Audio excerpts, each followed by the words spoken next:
মোৰ পঞ্চমমান শ্ৰেণীৰ ছাত্ৰ ছাত্ৰীসকল জয় জয়তে তোমালোকক মোৰ চেনেলটোলৈ ৰানাৰ্ছ ক্লাছৰুমলৈ স্বাগতম জনাইছোঁ আৰু আজি এই তোমালোকৰ আলোচনা কৰিম তোমালোকৰ গণিতৰ জোখ মাখৰ প্ৰয়োগ এই অধ্যায়টো আৰু তাৰে আমি অংক কৰিম 175 পৃষ্ঠাৰ অংকবোৰ আমি সমাধান কৰিবলৈ যত্ন কৰিম। তোমালোকে যদি পোনপ্ৰথমবাৰৰ বাবে মোৰ চেনেলটোলৈ আহিছা চেনেলটো ছাবস্ক্ৰাইব কৰি দিবা আৰু যদি ভিডিঅ'টো ভাল পাইছা নিশ্চয়কৈ লাইক কৰি দিবা আৰু শেয়াৰ কৰি দিবা। গতিকে 175 পৃষ্ঠাত প্ৰথমটো প্ৰশ্ন দিয়া আছিল এটা বস্তাত 40 কিলোগ্ৰাম 500 গ্ৰাম চাউল আছে। গতিকে এই কথাটো আমি মন কৰিব লাগিব 40 কিলোগ্ৰাম 500 গ্ৰাম চাউল আছে। 50 কিলোগ্ৰাম হবলৈ আৰু কিমান চাউল লাগিব। গতিকে এই অংকটো আমি এতিয়া সমাধান কৰোঁ। তাৰপিছতে সকল ইয়াত দিয়া আছে কি চাউল হ'ব লাগিব কিমান হ'ব লাগিব 50 কিলোগ্ৰাম হ'ব লাগিব বুলি কৈছে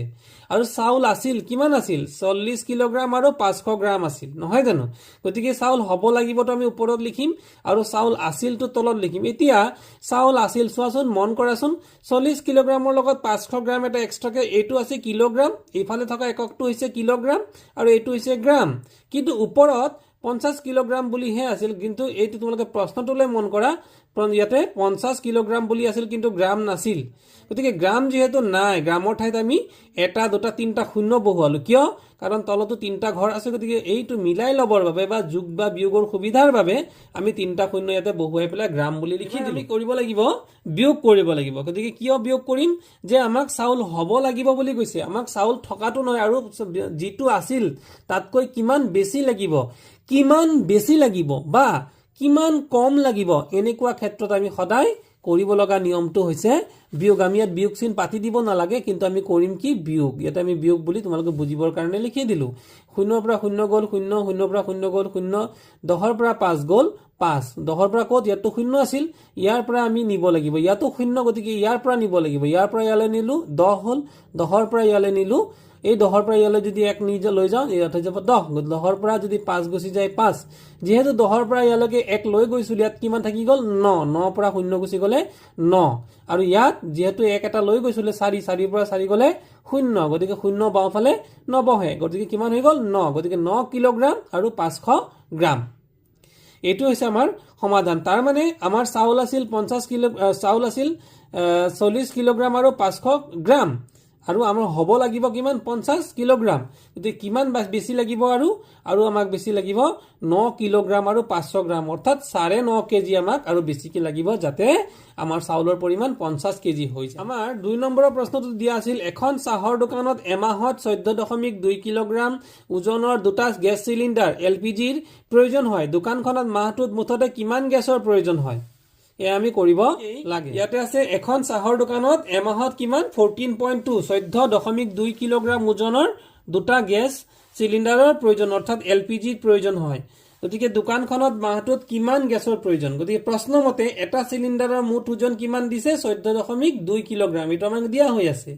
তেনেকুৱা দুটা চিলিণ্ডাৰৰ মুঠ ওজন বেছি হ'ব নে কম হ'ব নিশ্চয় বেছি হ'ব আৰু ইতিমধ্যে বাৰম্বাৰ মই কৈছো যে বেছি হ'লে আমি কি কৰিব লাগে পূৰণ। গতিকে এইকাৰণে পূৰণ দিলো 2 গতিকে 2 ৰে যদি আমি ইয়াক পূৰণ কৰি দিওঁ তেতিয়াহ'লে কিমান হৈ যাব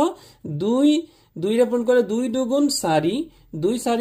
8 আৰু 2 1 2 অৰ্থাৎ 28.4 কিলোগ্ৰাম অৰ্থাৎ মাহটোত মুঠ গেছৰ প্ৰয়োজন মাহত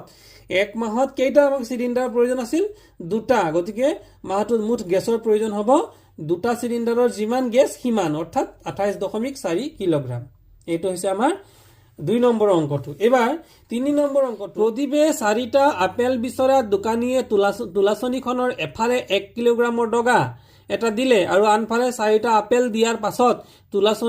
তুলাচনীখন সমতুল কৰিবলৈ আপেলৰ লগত 100 গ্ৰামৰ এটা আৰু 50 গ্ৰাম এটা ডগা দিলে। এতিয়া প্ৰদীপে কিনা আপেল 4টাৰ মুঠ ওজন কিমান হল আমি উলিয়াব লাগে এয়া হৈছে প্ৰশ্ন। গতিকে ছাত্ৰ ছাত্ৰীসকল আমি এনেকুৱা কল্পনা কৰিব লাগিব যে এইটো এটা তুলাচনী এইটো এটা পাল্লা আমি ডগা পাল্লা বুলিও কওঁ ইয়াক এইটো এটা তুলাচনী। গতিকে এই তুলাচনীটোত এফালে কি দিছে ডগা বহুৱাইছে হয়নে বাৰু এফালে এটা ডগা কিমানৰ ডগা এই ডগাটো হৈছে 1 কেজিৰ ডগা 1 কেজি 1 লিখিলো আৰু এফালে কি কৰিছে এইফালে ডগাটোত 4টা আপেল আছে 4টা আপেল আছে আৰু এই আপেল 4টাৰ লগত দুটা ডগা বহুৱাই দিছে কিমান গ্ৰামৰ ডগা এটা ডগা বহুৱাই দিলে 100 গ্ৰামৰ আৰু এটা সৰু ডগা বহুৱাই দিলে 50 গ্ৰামৰ এই ডগা দুটা মই ইয়াতে কালাৰ কৰি দিছো এইটো হৈছে ডগা এইটো এটা ডগা এই আপেল চাৰিটাৰ লগত আৰু দুটা ডগা ইফালে বেছিকৈ বহুৱালে এতিয়া যদি বহুৱাইছে তেতিয়াহ'লে আমাক প্ৰশ্নটোত সুধিছে যে কেনেকৈ আমি সমতুল কৰিব অৰ্থাৎ বেলেন্স কৰিবলৈ কি কি কৰিব লাগিব মই বুজাই দিছো যে চাৰিটা আপেলৰ মুঠ ওজন চাৰিটা আপেলৰ মুঠ ওজন কিমান 1 কিলোগ্ৰাম হয় জানো 1 কিলোগ্ৰাম ইয়াতে কিমান দিছে তুলাচনীখন সমতুল কৰিবলৈ আপেলৰ লগত এফালে আমি ডগাটো কিমান এফালে ডগা কিমান বহুৱালে এইটো ছবিটোলে মন কৰা এফালে ডগা বহুৱাইছে 1 কেজি হয় নে নহয় এফালে 1 কেজি ডগাটো বহুৱালে আৰু এফালে চাৰিটা আপেল দিলে চাৰিটা আপেল দিয়াৰ পাছতো দোকানীজনে কি কৰিলে ইফালে আকৌ 100 গ্ৰামৰ এটা আৰু ইফালে 50 গ্ৰামৰ ডগা লগাই দিলে তেতিয়াহ'লে আমাক সুধিছে যে এই আপেল কেইটাৰ ওজন কিমান নহয় জানো আপেল কেইটাৰ ওজন 1 কেজি হয় জানো নহয় নিশ্চয় নহয় কাৰণ আপেল কেইটাৰ লগত আৰু ডগা লগ হৈ গ'ল এই যে যিকেইটা ডগা ইয়াত লগ হৈ গ'ল সেই লগ হৈ ডগা কেইটাৰ ওজনটো তোমালোকে বিয়োগ কৰি দিলে আপেলটোৰ ওজন পাই যাবা গতিকে আমাৰ মুঠ ওজন কিমান আছিল ইয়াতে এইটো সাইডে 1 কিলোগ্ৰাম তাৰ পৰা আমি কিমান বিয়োগ কৰি দিম এই বাওঁফালে লগোৱা ডগা কেইটাৰ ওজনটো বিয়োগ কৰি দিব লাগিব অৰ্থাৎ ইয়াত 100 গ্ৰাম 100 গ্ৰাম লগালো এইটো 50 গ্ৰাম গতিকে বিয়োগ 100 গ্ৰাম আৰু বিয়োগ 50 গ্ৰাম এই 100 গ্ৰাম আৰু 50 গ্ৰামটো আমি বিয়োগ কৰি দিলেই কিন্তু 1 কেজিৰ পৰা যদি আমি বিয়োগ কৰি দিওঁ তেতিয়াহ'লে আমি আপেলৰ ওজনটো পাই যাম গতিকে 1 কিলোগ্ৰাম মানে কিমান গ্ৰাম 1 কিলোগ্ৰাম মানে হৈছে 1000 গ্ৰাম এইটো লিখি ল'ব লাগিব এইফালে এই 100 গ্ৰাম আৰু 50 গ্ৰাম 100 গ্ৰাম আৰু 50 গ্ৰাম যোগ কৰিলে কিমান হৈ গ'ল 150 গ্ৰাম হৈ গ'ল এবাৰ 1000 গ্ৰামৰ পৰা আমি যদি 1000 গ্ৰামৰ পৰা 150 যদি বিয়োগ কৰি দিওঁ তেতিয়াহ'লে কিমান পাম 0 পৰা 0 গ'ল 0 10ৰ পৰা ইফালে আমি ইয়াৰ পৰা 1 আনিলো 10 10ৰ পৰা 5 গ'লে 5 ইয়াত হৈ গ'ল 9 9ৰ পৰা 1 গ'লে 8 850 গ্ৰাম গতিকে এইটো হৈছে আমাৰ 3 নম্বৰ অংকটোৰ সমাধান 4 নম্বৰ অংকটো যে 4 কিলোগ্ৰাম বুন্দিয়াক 250 গ্ৰামকৈ পেকেট কৰিলে কিমানটা পেকেট হ'ব আমাৰ মুঠ বুন্দিয়া কিমান আছে মুঠ বুন্দিয়া আছে 4 কিলোগ্ৰাম কথাটো মন ৰাখিবা 1 কিলোগ্ৰাম মানে আমি কিমান বুলি জানো 1 কিলোগ্ৰাম মানে হৈছে আমাৰ 1000 গ্ৰাম গতিকে 4 কিলোগ্ৰাম বুন্দিয়া বুলি কৈছে তেতিয়াহ'লে কিমান গ্ৰাম হ'ব 1000ৰ লগত নিশ্চয় বেছি হ'ব গতিকে পূৰণ 4 1000ৰ লগত 4 পূৰণ কৰিলে কিমান হৈ গ'ল 4000 গ্ৰাম পেকেট বনালে পেকেট কিমানৰ বনাব 250 গ্ৰামৰকৈ পেকেট বনাব হয়নে নহয় গতিকে মুঠ পেকেট লাগিব মুঠতে কিমান গ্ৰাম আছিল 4000 গ্ৰাম আছিল পেকেট কিমান পেকেট প্ৰতি পেকেটত কিমানকে ভৰাইছে 250 গ্ৰাম গতিকে 250 গ্ৰামেৰে যদি আমি 4000 গ্ৰামক আমি হৰণ কৰি দিওঁ তেতিয়াহ'লে কিন্তু আমাৰ সমাধানটো ওলাই যাব গতিকে 0 0 কাটি দিলো এবাৰ এইটোক যদি আমি ছুটিকে কৰো তেতিয়াহ'লে কিমান হ'ব ওপৰত আছিল 400 আৰু তলত আছিল 25 গতিকে 5 গুণে 25 ওপৰত আমি 40 কৰিলে 5 8 গুণে 40 40ক প্ৰথমতে কৰিলো 5 8 গুণ 40 আৰু শূন্যটো থাকি গ'ল এবাৰ 5 এৰে যদি আকৌ 80ক আমি কটাকটি কৰো 5 এৰে ইয়াক কটাকটি কৰিলে 5 এৰে 8ক গ'ল 5 1 গুণে 5 কৰিছিলো 8ক কিমান হ'ল 5 1 গুণে 5 8ক কৰিছিলো 5 হ'ল কিমান বাকি থাকিল 8ৰ পৰা 5 গ'লে 3 বাকি থাকিল সেই 3টোক এই শূন্যটোৰ লগতে আমি মনে মনে ভাবি ল'ব লাগিব গতিকে কিমান হ'ল 30 5 6 গুণে 30 আৰু হৰণটো যদি তোমালোকে জনা নাই তেনেকে তোমালোকে এনেকে কৰি ল'ব পাৰা যে ইয়াতে আছে 80 এইটো 5 5 1 গুণে 5 8ৰ পৰা 5 গ'ল 3 আৰু শূন্যটো নমাই দিলো 30 5 6 গুণে 30 গতিকে আমাৰ কিমান ওলাই গ'ল উত্তৰটো ওলাব 16 গতিকে আমাক কিমানটা পেকেট লাগিব 250 গ্ৰামকৈ যদি মুঠতে 4 কেজি বুন্দিয়া হয় 250 গ্ৰামৰ পেকেট যদি হয় মুঠতে 16টা পেকেট আমাক লাগিব গতিকে মৰমৰ ছাত্ৰ-ছাত্ৰীসকল আজিলৈ ইমানেই ৰাখিছো গতিকে যদি তোমালোকে ভিডিওটো ভাল পালা লাইক কৰি দিবা আৰু ভিডিওটো বন্ধুবৰ্গৰ মাজত শ্বেয়াৰ কৰি দিবা যদি